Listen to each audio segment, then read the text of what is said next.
लंका के दर्शन और उसके बाद राजा राम का अभिषेक, ये सौभाग्य राम जी की कृपा से ही मिलता है।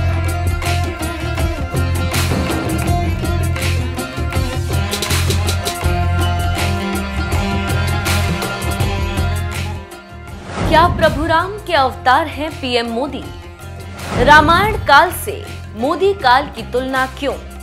31 साल पुरानी बड़ी भविष्यवाणी देखिए सिर्फ धर्म ज्ञान पर। जो राम को लाए हैं हम उनको लेकर आएंगे। 2024 लोकसभा चुनाव में अभी वक्त है, लेकिन नारों की गूंज अभी से सुनाई दे रही है। इन दिनों अयोध्या की पावन धरा पर ऐतिहासिक राम मंदिर भव्य स्वरूप ले रहा है। दशकों का इंतजार अब कुछ महीनों का बचा है। दशकों का संघर्ष अब जाकर साकार हो रहा है और दशकों की तपस्या अब जाकर सफल हो रही है। राम मंदिर निर्माण में कई हस्तियों की निर्णायक भूमिका रही, लेकिन बात अगर हिंदू हृदय सम्राट पीएम मोदी की करें तो लोगों को अब उनमें प्रभु राम का अवतार नजर आ रहा है। न सिर्फ पीएम मोदी को प्रभु राम का अवतार बताया जा रहा है, बल्कि मोदी काल की तुलना रामायण काल से हो रही है, जो कि बीते 9 सालों में पीएम मोदी ने विश्व पटल पर सनातन संस्कृति को उभारने का कार्य किया। इस कारण अब मोदी राज को सनातन धर्म का अमृत काल बताया जा रहा है।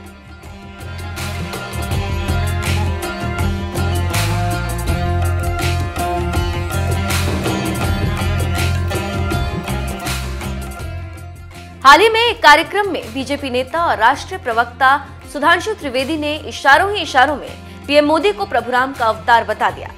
सुधांशु त्रिवेदी डंके की चोट पर यह कहते हुए नजर आए, जिस तरह से भगवान राम ने निषाद को अपना मित्र बनाया, सुग्रीव से मित्रता कर उनको उनका राज्य वापस दिलाया और शबरी के झूठे बेर खाए, ऐसे ही मोदी दबे कुचलों को गले लगाते हुए देश का विकास कर रहे हैं। अपनी वाकपटुता और हाजिर जवाबी से विरोधियों को पस्त कर देने वाले सुधांशु त्रिवेदी जो तथ्यों के साथ अपनी बात रखते हैं, इस बार उन्होंने पीएम मोदी को तो राम का अवतार बता दिया, लेकिन इसके पीछे की थ्योरी भी समझाई।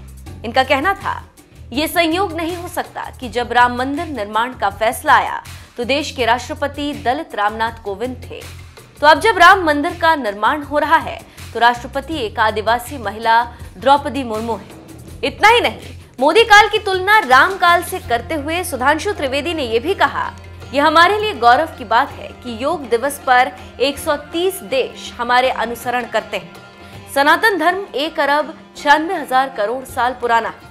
अब हिंदू जाग रहा है। भारतीय संस्कृति ही है जो पूरी दुनिया को जोड़ सकती है। हमें भाईचारे के साथ आगे बढ़ना है। आज WHO जैसी संस्थाओं का केंद्र भारत बन रहा है। भारत पुरानी सभ्यताओं वाला युवा देश है। भारत आज विश्व गुरु की ओर अग्रसर है। भारत का डंका पूरे विश्व में बज रहा है। पीएम मोदी को प्रभु राम का अवतार बताने वाले सुधांशु त्रिवेदी की इन बातों से सवाल उठता है कि क्या सच में पीएम मोदी कलयुग के राम हैं? अतीत के पन्नों को पलटेंगे तो महादेव भक्त मोदी प्रभु राम की भक्ति में भी नजर आएंगे। ये जग जाहिर है। साल 2014 में बतौर प्रधानमंत्री नरेंद्र मोदी ने केंद्र की सत्ता संभाली, लेकिन अयोध्या में तभी कदम रखा जिस दिन मंदिर की नींव रखी जा रही थी। पीएम मोदी की भीषण प्रतिज्ञा 31 सालों का इंतजार भी बना और राम मंदिर निर्माण से जुड़ी भविष्यवाणी भी। दरअसल ये बात उन दिनों की है जब नरेंद्र मोदी गुजरात में भाजपा के महासचिव थे। उन्होंने गुजरात में रथ यात्रा की अगुवाई की थी। नरेंद्र मोदी ने एकता यात्रा के तहत 26 जनवरी 1992 को कश्मीर के लाल चौक पर तिरंगा फहराया था। इससे कुछ दिनों पहले 14 जनवरी को उन्होंने अयोध्या में राम जन्मभूमि पहुंचकर भगवान श्री राम का आशीर्वाद लिया था। कहते हैं इसी समय मोदी ने प्रतिज्ञा ली थी कि वो अयोध्या तभी लौटेंगे जब राम मंदिर का निर्माण शुरू होगा।